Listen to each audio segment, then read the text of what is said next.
Okay, hello everybody. Let's start with the last pitching session of this season, so EstBAN pitch session in June. Today's agenda is quite short, very intensive with a keynote and pitches and then networking and drinking the beer afterwards. We'll hear a 10, 15, 20-minute keynote from Delia. And first of all, thank you, Delia, that we can be here and for your support in the years for EstBAN. So we're very proud to have you. We'll end around 5:30 until 6. Just a small look back to our brightest moment of this spring, which was Fractory winning the Estonian Nordic EstBAN Nordic Angel Program Grand Prix with 170k syndicated investment from 35 angel investors from EstBAN, DanBAN, and some other international investors. So that was the highlight of this spring. And if you missed out, you have a possibility to participate in our next Nordic Angel program that we're going to launch from August, and the investment will be given out in November. So if you don't get an investment from here today, then you have a chance to apply for the Nordic Angel program investment. So if you're interested, whether you're a startup or an investor, then just indicate your interest to me, anu@estban.ee. And what is the Nordic Angel program? It's trainings, learnings with and evaluation workshops with experienced angels, also syndicated investments into 1 to 2 startups, and also happily to say that we're gathering syndicated investment for food docs as well. Nevertheless, they didn't win, but we're still gathering the investment for them. And there's also the joint evaluations and due diligence and learning by doing, basically. And also we're going to have a study trip to Silicon Valley in October. So heads up, all the information and agenda will be up soon. So the next Nordic Angel program will be awesome. Just to put it in your minds, the next EstBAN events. This Friday we're ending the Helsinki project. So you're all very welcome to join and find out what was the Helsinki project and what were the results that we gained. Then all investors are very welcome to join the EBAN annual conference in Sofia. If you don't have the tickets and the plane tickets yet, it's the last time to purchase them. Then in August we will have the EstBAN Angel Camp. So these are the dates to put in your calendar, and the Angel Camp will also be held in Pärnu. So we hope that August is treating us nice, that we have some beach weathers as well.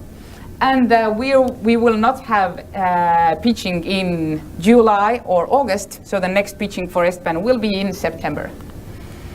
Here are our partners. Again, thank you, Delia, for having us. And now word to Holger to welcome us here. And I will give you a very classy hand mic. Wow. And we are at the moment live streamed to EstBAN members. Why didn't you use it? Because I have this. Oh, okay, sorry. So hi to all EstBAN members on the live stream. Next time be here, not on the live stream. So Holger, a word to you. Thanks. Very cool innovation stuff. Seems very awkward, but It is. try to manage.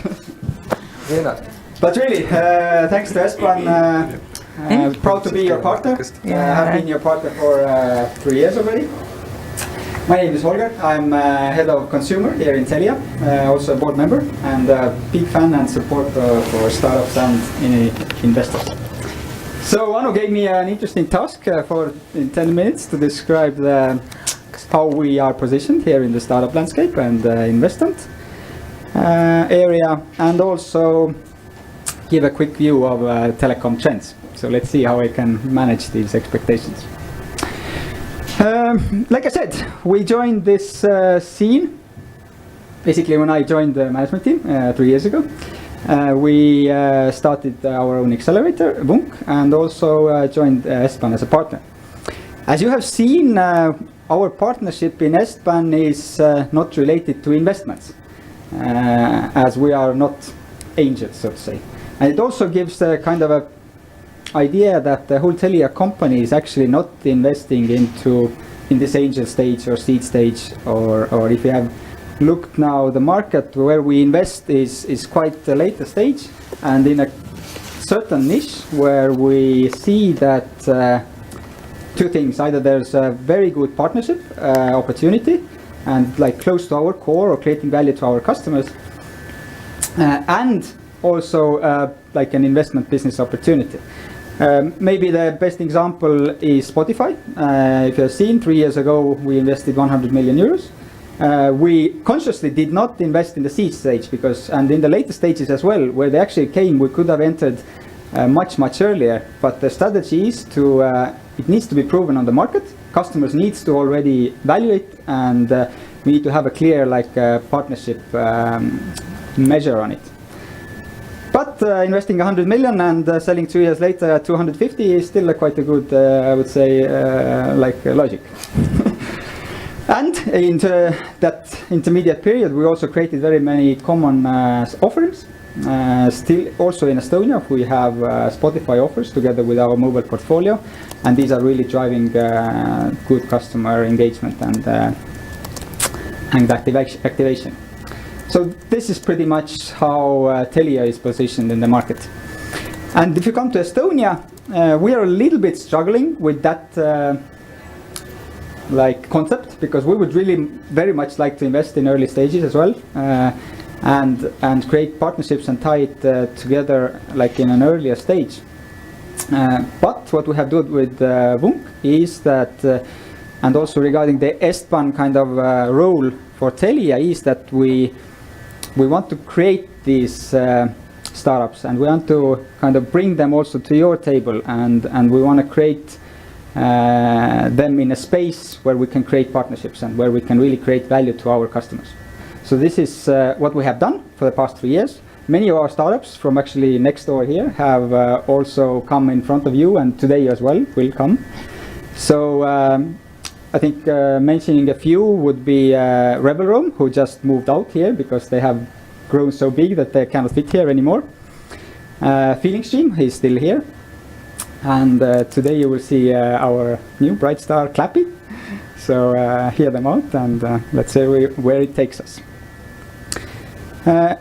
That's pretty much it regarding the role of us in this space. WUNC has another role. WUNC is also for our internal acceleration and culture change program, basically, where we try to accelerate our own people mindsets, and also the business areas that we have here. And I think we have been maybe out of the public scene for the past year, basically directly due to that we have focused internally, and we have created a lot of interesting projects and companies here, and have lost quite a few good people.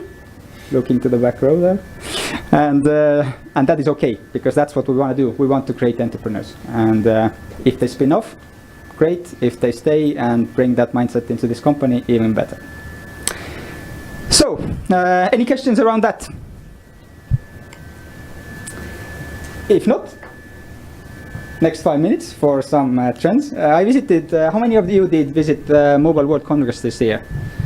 None. So I think that's relevant then. How much are interested in telecom at all? Yeah. 1, 2, 3. Good. So let's see. I gathered about 15 kind of trends from that conference and overall at the moment, which are relevant for our industry, and I will share 5 of them with you today because I have 5 minutes. So that's about as much as we can have here. But focus is good. So first of all, digitalization is the trend for, I think, every company, but same for telecom industry. I think Ryanair put it best that we want to be a digital company with an airline attached. So it actually applies to all companies, and it's where the customer is. That's where we need to be. And we know that we really suck at this digitalization today. So that is a big challenge for us to create this good digital experience for our customers from the legacy and the complications that we come from. So that is where we are. Secondly, it's media and content, which have been like buzzwords for a while in telecom as well. But today we see a lot of telecoms investing into media companies, buying them, creating their own production series, videos, TV shows, whatever, buying really expensive rights for shows, and all because we see that if we are not active in that space today, we will lose the customers because the engagement is provided by somebody else. All the customers go niches today. They find their content in all different channels, and the relevance of an operator providing a TV service is declining fast. So if we want to be in that space at all, we need to be active. How exactly? That's the trickiest part, but I think that's why everybody is at the moment searching their place, and acquiring and investing is one of the ways to be in that area. So around data, a lot of trends regarding that, but the message is that we have, as a telecom, I think the best knowledge of our customer behavior every day, at least in this country. And that is our key asset and will be in the future. And today we actually don't know what to do with it. And that is like, that is one sense a problem, and the other sense that the message is that first of all, never sell your data. That is your, also I think for all companies that building up to date, that will be your key asset. And the next one is actually how to earn the trust from the customer to be able to use that data. Because today we are governed all by GDPR, if you know that great that word, which is making the life very tough for us, especially in Estonia for a telecom, because in addition to GDPR, we are governed by numerous regulations that make this even harder. So how to earn that trust from the customer to be able to use it, and then figure out how to actually make money on it. Mobile networks and data usage, that is actually just a point to open your eyes a little bit from the inside out, that mobile data usage and network like capacity needs are growing 10 times faster than the ability to monetize it. The prices are going so fast down, and we are actually at the point that the investment needs do not justify themselves anymore. We are not, in the future, we're not making any money on mobile network data anymore. So the question is, why should we build it? Why we should hold the quality out? Or what is the business case at all in mobile network operator? So there are two solutions there. One is that we need a new network. 5G is part of the solution. We need somewhere where investment and the capacity growth are not in a direct conflict like today in our existing networks. And the second one we're doing heavily, which you have probably read from the newspapers, is we dig fiber, which is very old school, but we need to connect the household, the fixed locations with fiber. We cannot afford to connect them over mobile networks. So these are our two strategic initiatives, and that's why we are investing heavily in these two areas, 5G and digging fiber. And if occasionally you notice a price increase in our plans, then don't be mad. It's just to provide a good connectivity, a sustainable way. And overall, all these 5G, IoT, artificial intelligence, edge computing, VR, AR, all these were on the table also at that conference. But I would summarize that in one word, and it's total virtuality, which means that I'm pretty sure in the quite near future we will create a parallel universe, because we are not soon going to be able to make a difference between reality and non-reality. We see already that the quality is going so high. We are connecting brains, we are pushing pictures in your head, and at some point we are in a full reality or full virtual reality. So that was going to be interesting. And it raises just one question for me. What makes us think that we are not there today? What makes us think that this world is real? So that is kind of interesting, because if we can create it today, we probably could have created already a billion years ago. And to end up, sustainability was a key topic, and I think us as a big footprint in this market as well, we have to acknowledge that there is no planet B, and we have to, whatever we do, we have to do it in a sustainable way. And I think we are one of the biggest energy buyers, for example, in this market, and as we're growing, our footprint is relevant, and we need to really think how we build everything and scale everything up so that we don't destroy the planet. So that's a small keynote for me. Any questions? Gladly answer. But if not, then I go back to Yeah, of course Anu. I do have a question. So where do you see Telia in 10 years? As I said, I think take it from the last point. We will be in between realities. Yeah, we will be in between realities. Because we are in the middle of this industry. So the industry, the one who connects this and the one who enables this virtual reality. So definitely we will have a place there and a role there. And I'm very much excited looking forward to creating a new universe. Cool. Any more questions? No, all blown away. Like, whoa. Well, where are you? Yeah, where are you? I was trying to not to use any slides because I was hoping that this is like a yeah, you did well with new that. gen thing and telling stories, and actually already had a dream that if I have an office someday, because we don't have offices in this building, if you have noticed, then it would say a sign, no slides beyond this point. Cool. So I would like to hear many stories from here today as well, and less slides, please. Yes. Dagmar? Yes, I have a question about virtual reality. Is Telia investing into VR? Do they even see any kind of future for VR, or what's... Yes, we are definitely looking into it. I think it's very early stage. As I said, we are investing into areas and companies that have proven, market proven, and customer proven. So we don't see anybody yet that has actually succeeded there.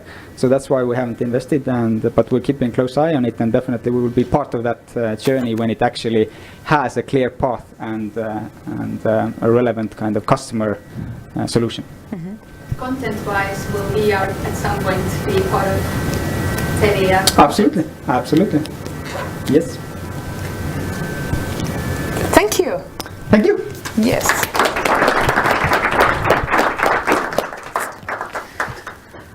Okay, and with no further ado, let's go to the pitches because that's why we're here today. So the pitch will last 3 minutes and I will tell if the time is up.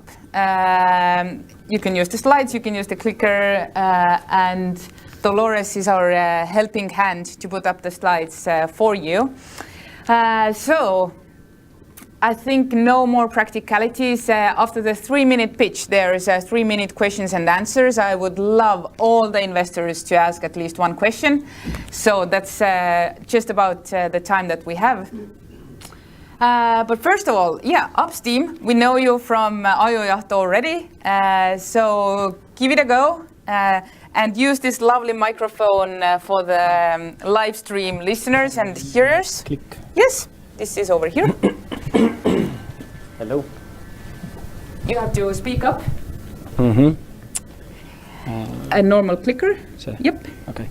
So, go. Yeah, and hello. the standing point over there. Mm-hmm. Well, hello. Great to be here. My name is Martin, and I am the CEO and founder of Upsteam. Most car owners probably know that there are quite a few options for cleaning your car. You can take it to a hand wash, do it in a coin wash, tunnel wash, or you can just do the idiot's wash. And don't get me wrong here, it's the I'll do this on this Sunday wash. What Upsteam did is that we took away all of those problems so you wouldn't even have to move a muscle. That's right, we're cleaning your car while you work, rest, or play.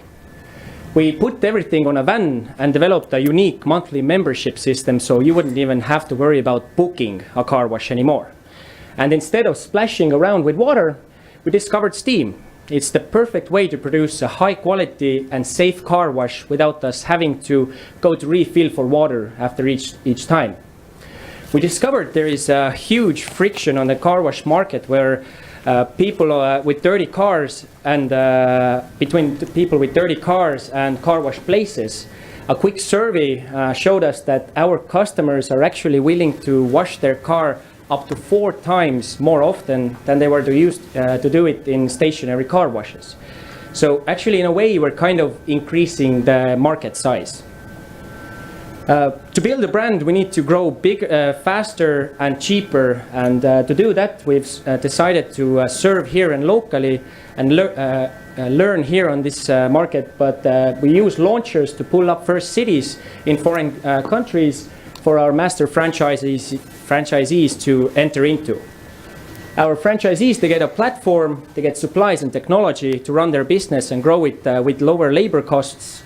Our platform automates for them most of the operations and also customer acquisition costs. Right now, we've made around 80K so far with just operating with a couple of units here in Tallinn. And our new upgraded unit will be ready next week, but we're still looking for a bigger boost on the offering side. We strongly believe that one unit can simply produce up to more than 15K in revenue per month. Our net profit margin right now is 33%, but we're looking it to be around 45% as we wash faster, drive less, order in bulk, and have more durable technology. We have an awesome team of great leaders with full-time workers and with bachelors in business, management, technology. And we actually used to sell books, but now we're changing the way how people think about washing their cars. For all of that to happen, we're looking for 210K, which will be used to automate repeatable tasks, to build new units, develop a platform, and launch Upsteam in a new foreign city. Thank you. My name is Martin. We are Upsteam.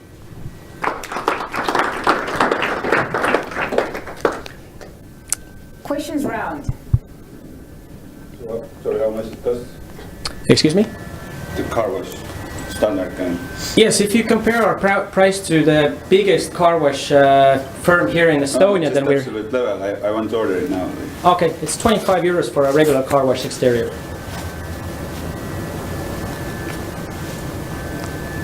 So, sorry. MRR, this is really MRR or this is turnover per month? This is a monthly revenue, reoccurring revenue, yes.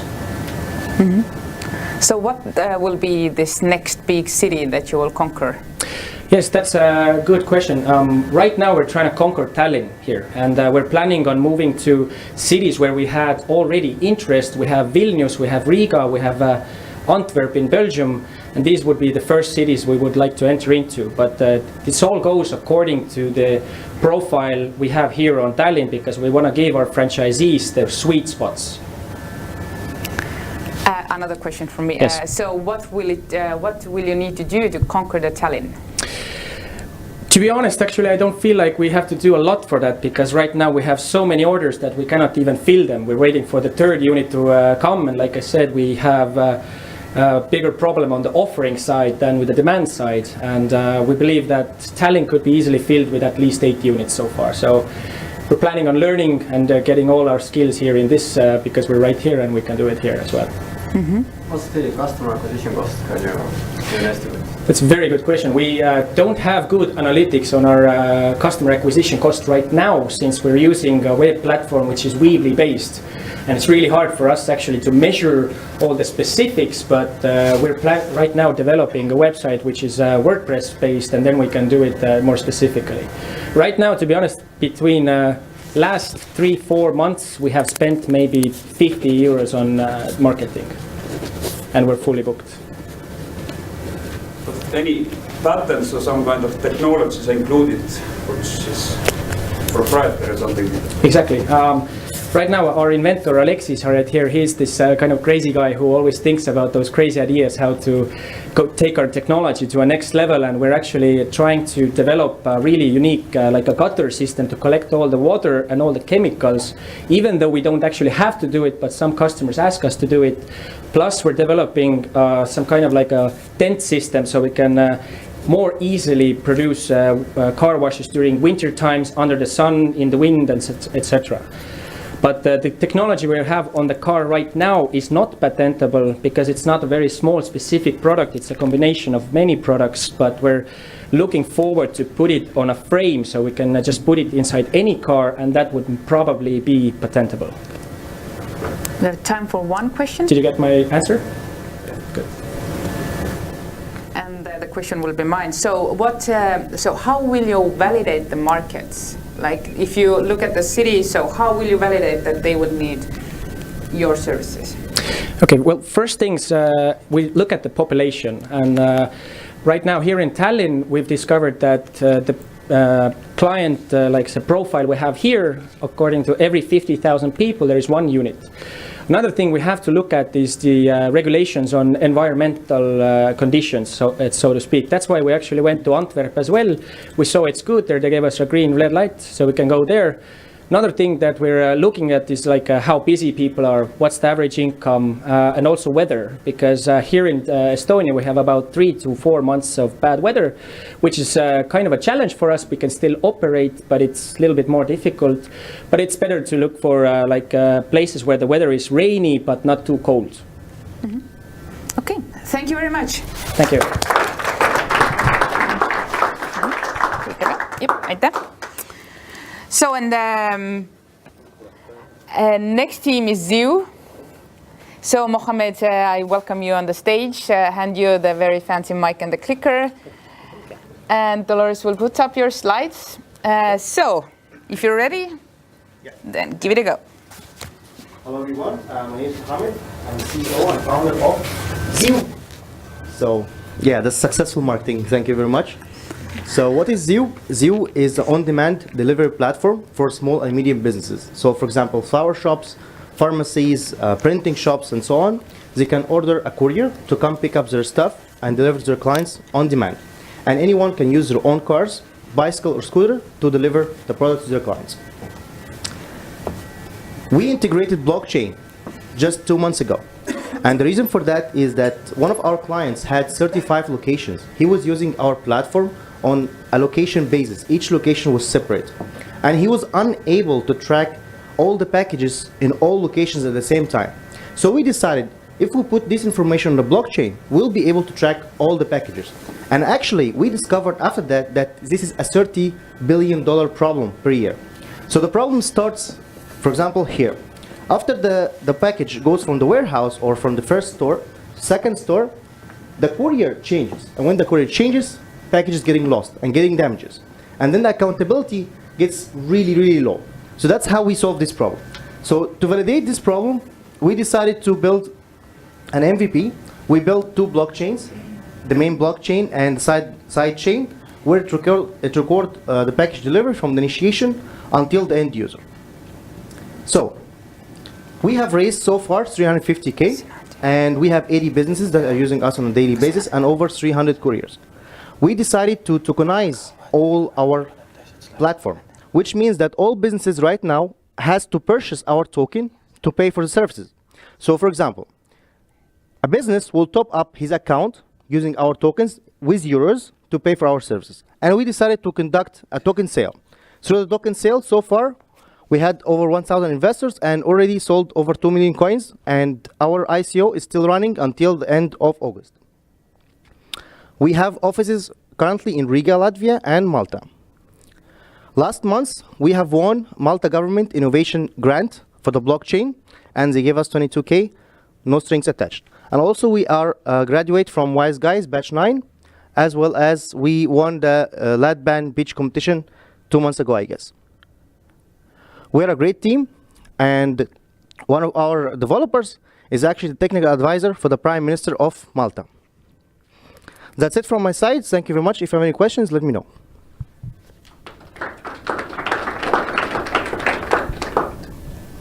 Questions? Comments? Can you play the video?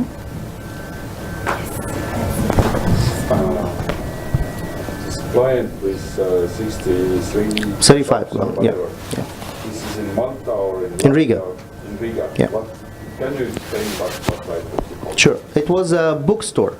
they had 35 locations, and he had an issue losing so much products between the transportation from the warehouse until the shop number 1, shop number 2, shop number 3, until it ends to the last client.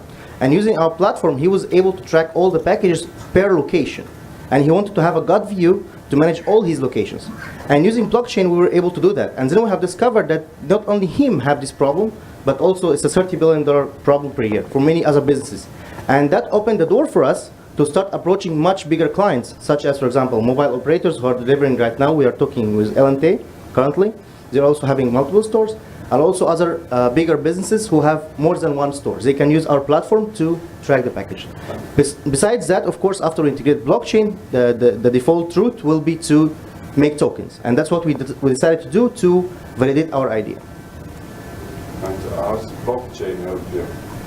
By tracking all the packages, I can, okay, in the picture I have explained that basically by storing all the steps that the package take from the initiation until the store number 1, and then courier number 1, store number 2, courier number 2, all of this on the blockchain, everybody have access to the whole process from the start till the finish. So you are able to track the whole process publicly. So do I understand correctly that you're not seeking any investment right now? We can talk. So what sum is this? Okay, currently we are talking with one VC around 200K, so Okay. we are still in talks, but yes, we can talk. I just want to see that the interest. If there is interest, then we can talk about that. Mm-hmm. So what would it take for you to conquer the world with Amazon and all the other partners? Well, thank you for asking. So this video actually showed our vision. What we're trying to achieve right now after our token sale will finish is that we wanted to integrate the delivery using robots and drones. And that's what we are currently in talks with drone manufacturer as well as robot manufacturer to be able to do this in Riga. So hopefully. So who's the drone partner for you? It's called Aerons. Okay. Aerons, it's a company in Latvia. We're still in talks with them. It's called Aerons. Okay, still in talks or tested, tried? No, in talks yet. Oh, in talks. Because of the No control, piloting process is not as easy as it sounds. So we're still in talks right now. Yeah. But then again, until today, we're using humans to deliver package, and it's going really well. So this is the future vision that we're trying to achieve using the blockchain. Okay, any more questions? Not at this moment, talks afterwards. Okay. Thank you very much. Thank you. Well, yes, thank you. And next up is E-Freight. And Roman, would you be so kind to run here? The clicker was, yep, over there. Here you are. This click over there. Yes, welcome. Start the time. Hello. Most important things first, thank you very much for EstBAN for wonderfully inviting us, and a great opportunity to be here and present ourselves to you. So I will speak a bit about transportation industry, and as you know, it's quite conservative and was evolving very linearly over the last decades. They were creating trucks, then better trucks, then even better trucks, and finally they make a self-driving truck. If one doesn't know what's a self-driving truck, it's a truck that can deliver 20 tons of martini and didn't drink a single bottle. But there is a hidden person left behind this evolution. It's the guy or girl back in the office called Speditor Forwarder that is still using legacy tools. And this all creates huge inefficiency and a lot of lost opportunities. 22% of time the truck is waiting while it can be moving. 24% of time the truck is empty while it can be delivering something. We obviously can solve this problem with modern technology, but I have just no time to speak about that.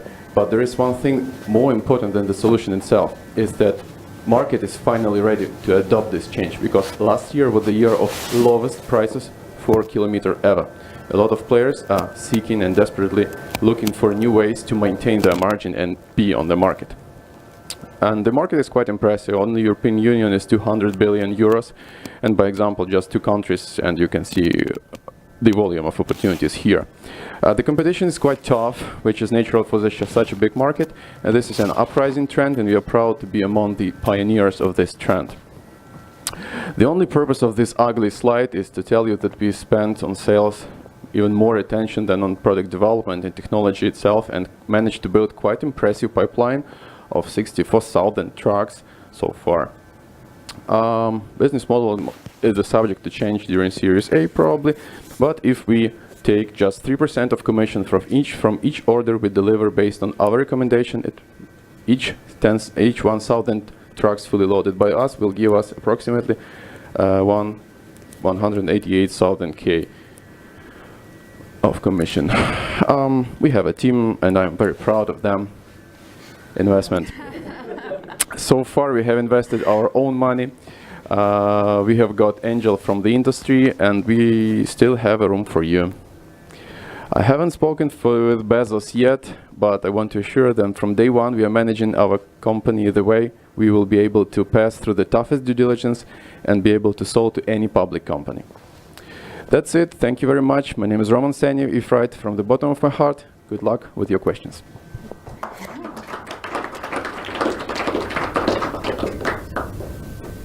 As he said, good luck with the questions. Any? You are from where? From Estonia or Latvia? Good question. We have tough geographics. We are basically from Lviv, Ukraine. We are registered and incorporated in Estonia. We are focusing on Poland, Germany, and France and Spain at the moment, starting from Poland, because these 4 countries are combined. They are mostly about 50% of all transportation in the European Union. What is the current traction? You have supplying, we are pre-revenue. We have approximately slightly less than 100 trucks, and we are launching right now one big expeditor, freight forwarding company, which will give us approximately 20 million euro of orders per year. So yes, we have traction. We are validated. When you will sign the agreement? It's already done. We are now integrating our system with their internal accounting system. So the order can transfer from our system back to their internal system when they do their accounting, generate invoice, and things like that.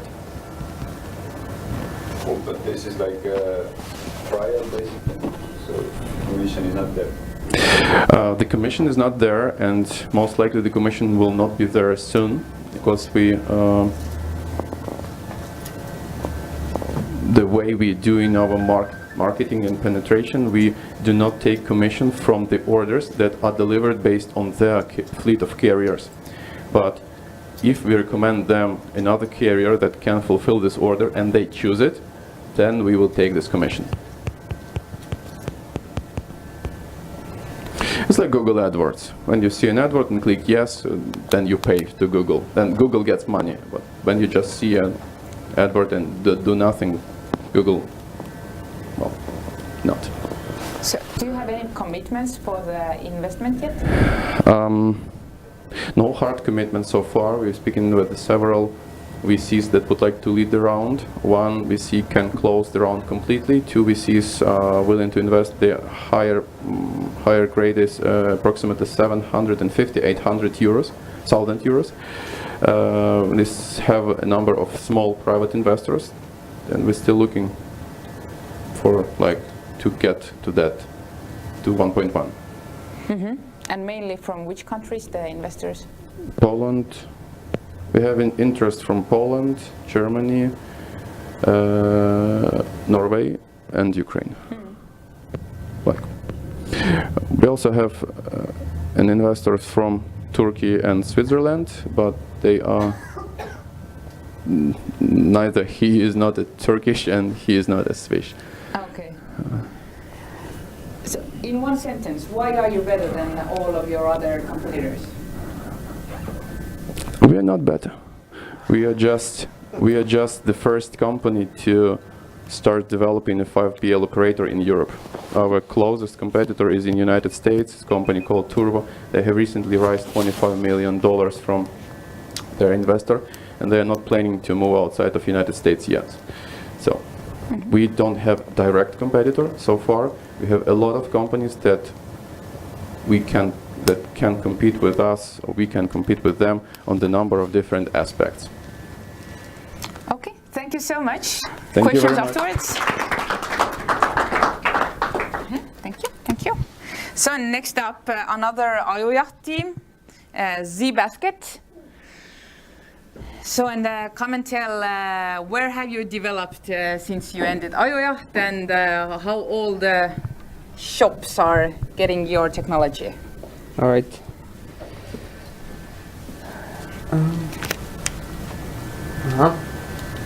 Hi, my name is German. I'm a co-founder of ZBasket. We are building a mobile app for self-servicing in a shop. With ZBasket, customers can use their phones for the whole shopping process, including paying for the goods. As a result, they don't need to spend their time in a cashier line ever again. ZBasket helps a retailer to save money. Self-servicing reduces workload of cashiers, and less cashiers are needed to serve people. At the same time, the retailer doesn't need to buy any self-service devices, as customers are using their phones for shopping. We earn money from a retailer. The retailer pays us a revenue share from a shopping cart of up to 1%. We plan to launch ZBasket in Estonia and expand to Europe afterwards.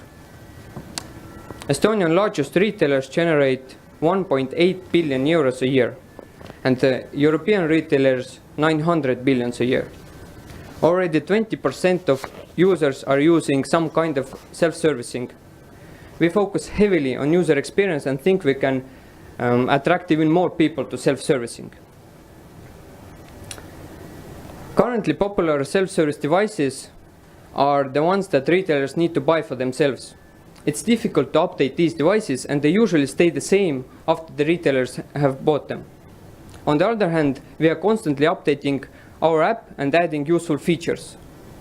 With ZBasket, the retailer doesn't have to stick with the outdated devices, and they're getting the best self-servicing solution. It's out there all the time. ZBasket has 3 co-founders. We have a great synergy in our team, and we have been working together for a few years now. Karel and Mihkel are building software for 10 years or more. I worked previously in Fortuma for 4 years as an integrations manager. Thanks to our experience, we know how to build good software and connect it to complex technical systems.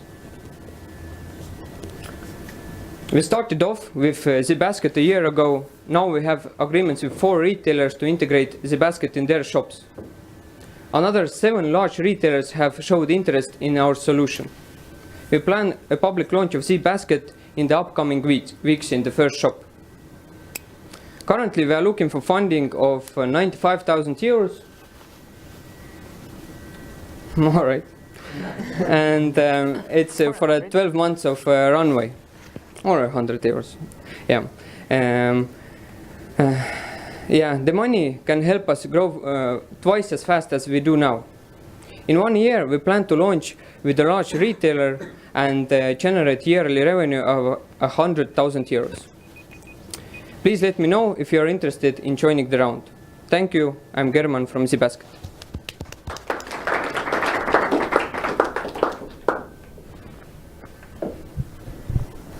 Questions? How do you see yourself connected with mobile payments? We would be happily accept mobile payments if there is the commission that they are taking is comparable to banks. So yeah, then it's possible. But as I know from Fortuma, then it's difficult to achieve these levels. Let's talk later on. That's a good. Thanks. I have a question, please.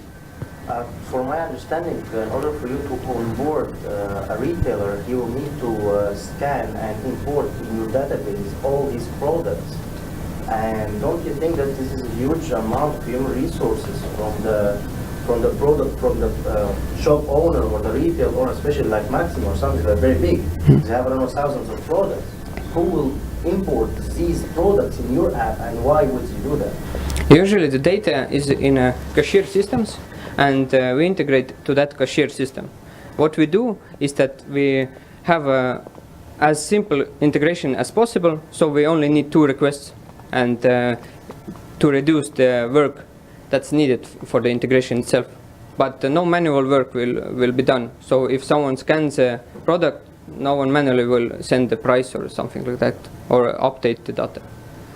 Okay, so you integrate with the existing system? Yes, yes. So how many customers do you need to earn a profit? To earn a profit or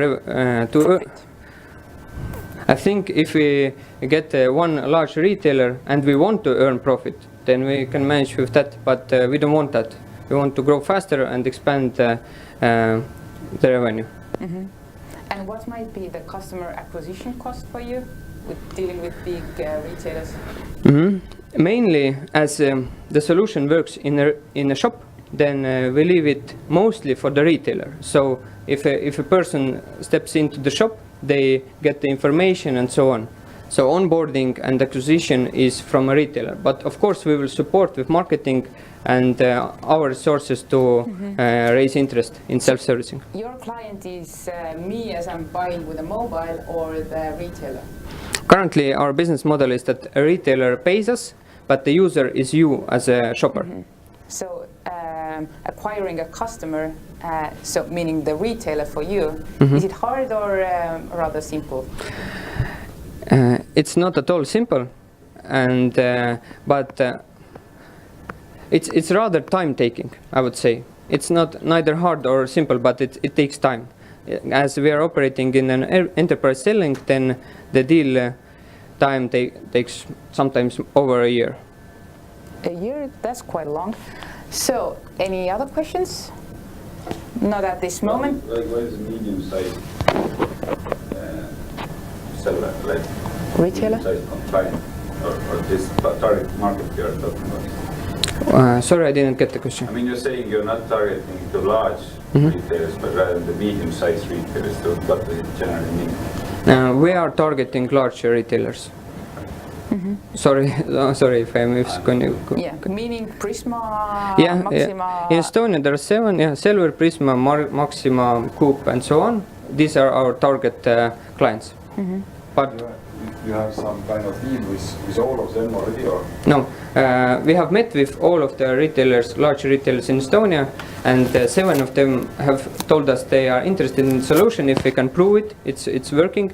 And now we have taken an approach to integrate it, go live, and then continue. And we have agreements with 2 retailers that are smaller, that have revenue of up to 5 million a year, and 2 agreements with retailers that have revenue around 20 million a year.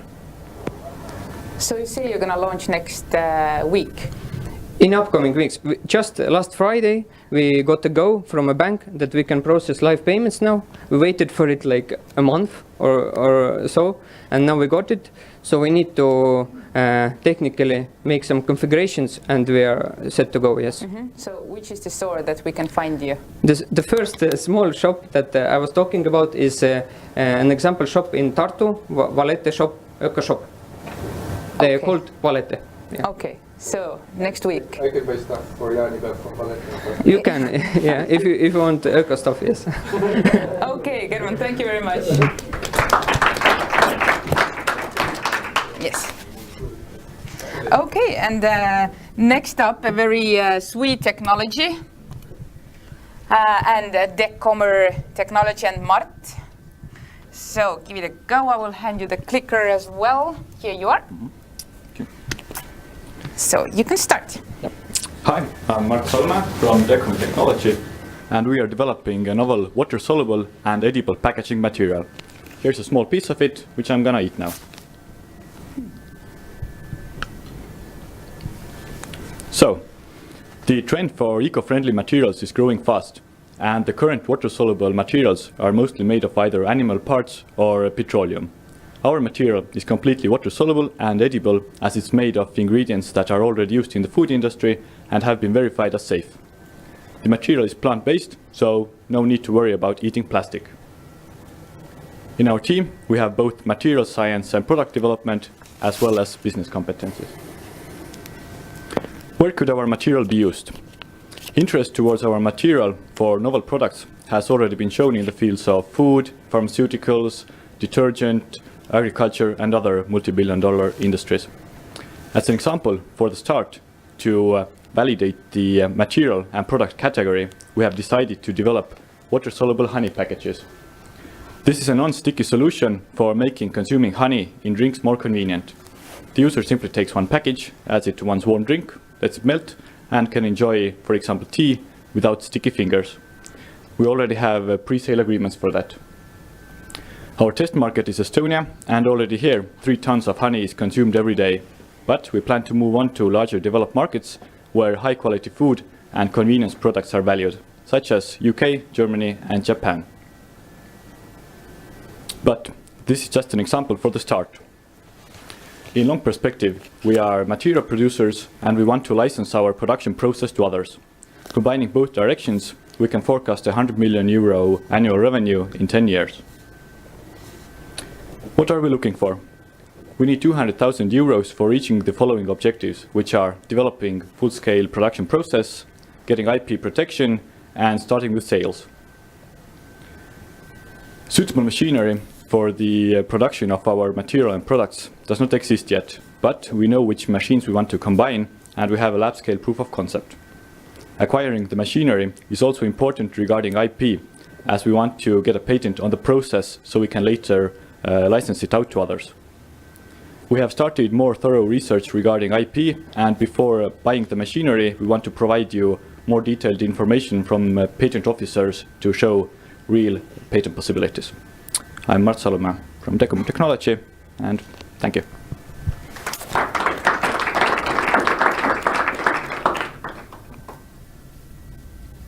Questions, thoughts? Who came up with this kind of material?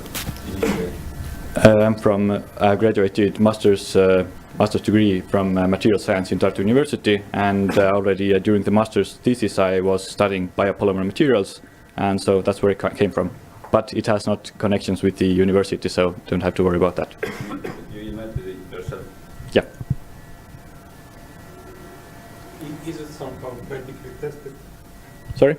Medically tested or something? Yeah, the ingredients are already used, so they're not like new molecules, but they are used in a different way, and we have chosen these ones that are hypoallergenic and don't cause any problems for health. So they're also suitable for vegans, and so it's okay. You probably need some official certification of it. It uses ingredients that are already used. These have the certifications, and if we put together, then it's okay. How does it taste like in the... It's tasteless. You can add flavor to it, but it's generally it's tasteless. And what is compared cost-wise, normal like plastic to this? A bit more expensive, but not very much. It's like it all depends on like the quantities that are produced. So for the raw material, it's in the same like price range for like polyethylene or other alternatives. So who's your first target customer? So as I said, then our like first product that at first we want to do like our own product with the honey packages. That's for just showing what can be done with our material. But later on, we are targeting like larger manufacturers in the fields that I already spoke before, like agriculture and detergents. There has been already like interest towards that. So we want to either sell our material to them or license our production process to them so they can produce it. Okay. But can you bring an example from other than honey still? Kind of?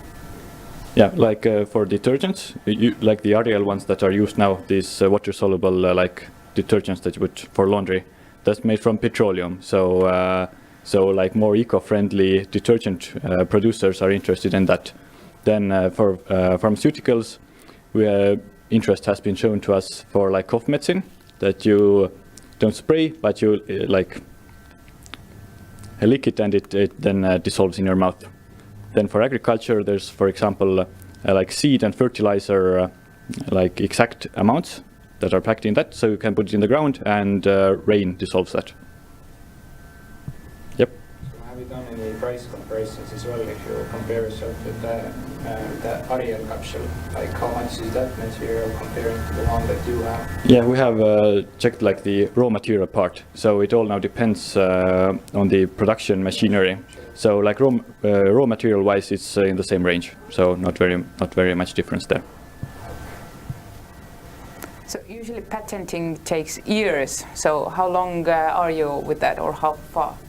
Yeah, that is like our most important question at the moment. So we have proven that we have freedom to operate, but we are now checking in which direction exactly to go for the patents, because at first we were thinking more about the material, but then it's like too easy to get past from the material itself. You can change some components and already it's useless. So we're now more thinking about the production process, so we could include like similar materials if somebody like wanted to try other similar ones from our competitors.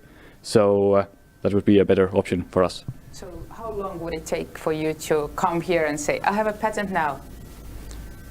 Well, we definitely hope to get it by this year, in this year. Okay, by this year. Okay, thank you very much for your presentation.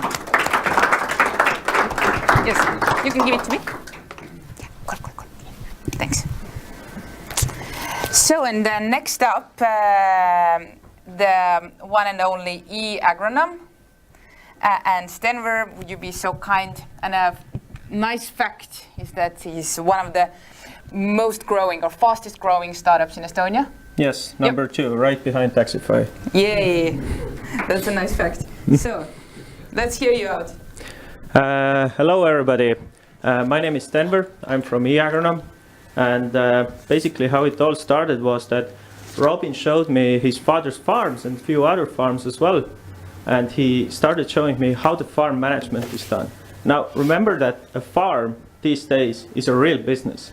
They need to do employee management, they have finances they need to plan, they need to prove their finances to the bank to get the loans, they plan ahead like their tasks and jobs and everything. It's a true business, it's not like this cowboy hat on the field. So these times are over. And at the same time, they were managing their farms with pen and paper and Excel. Data was duplicated, it was hard to find. They spent most of the time finding the information instead of thinking about the business. So basically I saw how farming, the foundation of entire human society, is one of the most inefficient industries out there. They spend way too much money on things that like fertilizers and crop protections that they really shouldn't do, and this in turn pollutes the environment and cuts into their profits. So we basically got together, and in 6 months we grabbed 70% of Estonian market. In by now, 1.5 years later, we're in 6 countries, from Poland to Canada. We have 300,000 paid hectares in our system, and basically the market size, well, the half of the world is grain farmers, half of the entire world's farming land, and we focus on the grain farmers. And basically what our long-term vision is that we want to become like an Amazon for farming. Because if you think about all the data we have in our system, then we have like huge amounts of data, because farm management is at the center of farming data. And this is where the future potential lies. This is where we can start cutting out the middlemen. And that's what is our long-term vision and our long-term plan. We have assembled a team of excellent engineers. We have people from heap analytics, Stripe, Zero Turnaround, TransferWise, SailMove, and basically we are currently raising 1 million euros of convertible debt. The valuation is 12 millions. We plan to close the round by the end of June, in the first days of July. And we have already raised 500,000 euros straight from our own customers who believe in us, who want to work with us. And in total, we have raised 850,000 from multiple rounds. Thank you.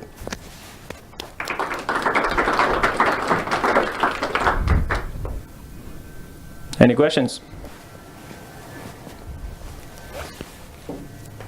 Yes. Yes, Petri? Are you collecting any kind of data, for example, from satellites, so you can estimate how much grain you actually will produce from your... We are not yet collecting data from satellites. However, if you think about the grain exchange market, there's players out there who do try to collect the data with satellites. We know what's put on the soil when it's put on the soil. 3 months before you can get even a hunch with the satellites. So you say you have 500K investments gathered already, so still seeking for 500? No, this was crowdfunding from within farmers. All right. Right now we're looking for 1 million and we have over 100,000 committed already. Okay. And we're gonna go to Helsinki tomorrow, Stockholm the next day, London, Berlin, Silicon Valley, and we're gonna do the tour. Cool, so you started from Estonia, that's awesome. Yes. Any more questions? So, is your technology patentable or something that you can protect? It's a SaaS business. Okay, it's a SaaS business. So, no more questions. I hope all the questions and all the money will come on you after the pitches. So thank you very much for coming. I also want to mention that we will be overbooked. So no, it's a fact we already know. So please do come and tell us what you can offer to us. Thank you. Thank you. Okay, and last but not least, a bonus track from Telia Vunk. Actually, they didn't go through our pre-screening and screening processes as you all did. So here's Clappy, the clicker as well. Here you are. So tell us, what's the story? Hello, my name is Marit and currently I work in Telia. I'm a big fan of TV business, part of core team in TV area here in Telia. And we are making a solution that will make TV shows interactive. So why do we need to do anything with TV shows at all? TV shows have a problem that their ad revenues are decreasing. Last year was the first year that digital outperformed them. So all TV stations and producers are thinking right now, what shall we do to make a bridge from digital to TV, TV to digital. And we have made a solution that can help them increase their ad revenues again. So right now we know from Ericsson data that more than 80% of you, while watching TV, is browsing around in other devices. So what are you doing there? You are talking with your friends, how do you like the show, the singer that is performing, and so on. And right now it's one way medium that you only see what's happening, but you cannot interact with it or tell your opinion. And Clappy will provide a solution that is white labeled SaaS product. We will give it to the TV stations. They can put it in their apps, in their web page, and use it to interact with their audience.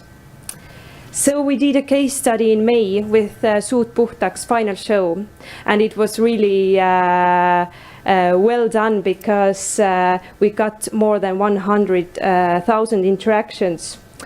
And it was really an MVP, so ERR helped with their digital team for us to perform it. We are meeting them tomorrow again. We have two pricing models. One is subscription-based, that means that everything is free of charge for the end user. And TV channel spaces, but they can make branded questions so that they get the advertising money back. The other is paid voting, similar to Eurovision, when you all pay 96 cents to vote for your favorite one. We will ask 20 cents to Clappy, and the TV station can put the final price themselves. So starting from September, we want to have 5 TV shows, and we are now finalizing the collaboration projects. Next, we want to finish our paid voting solution. And after Estonia, this year we want to enter Germany markets. We are really early stage and we are not earning any revenue right now. But just to make it clear how big our market potential is, that we have 154 million households in EU and USA.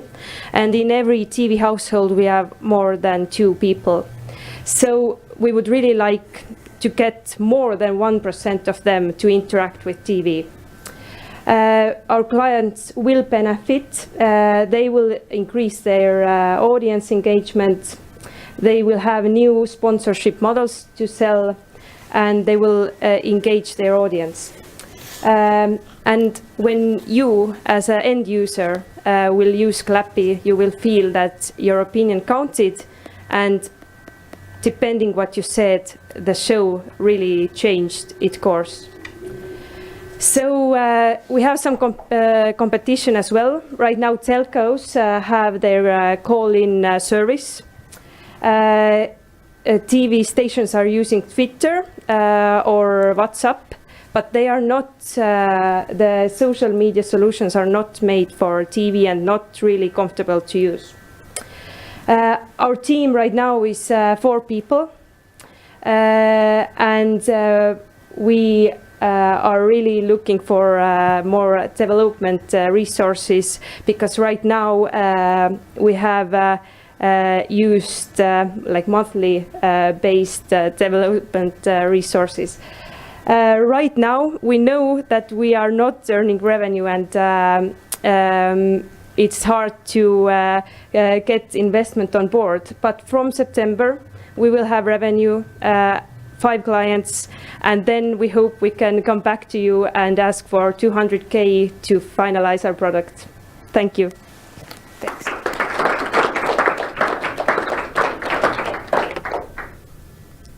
Question? What is the relations with Telia right now?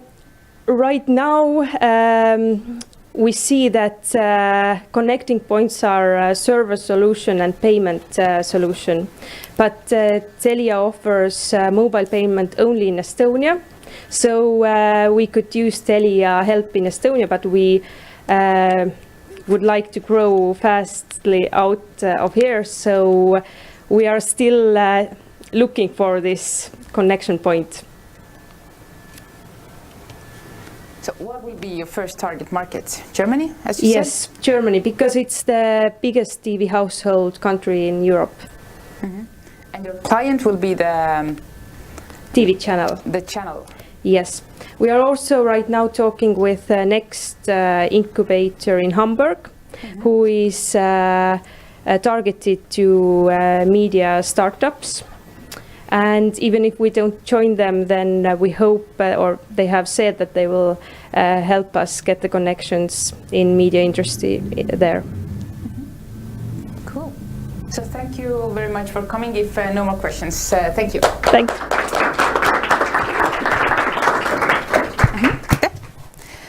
So that's it with the pitches today. I found them very interesting, and I hope you did as well. So we have plenty of snacks outside. Please, there's investors in the audience, and the startups, go and fetch them and ask for their advice, and if they would be interested in putting money into you. So, and with EstBAN members, we will see you in September or in August with our Angel Camp. And all in all, have a great summer, and thank you for coming.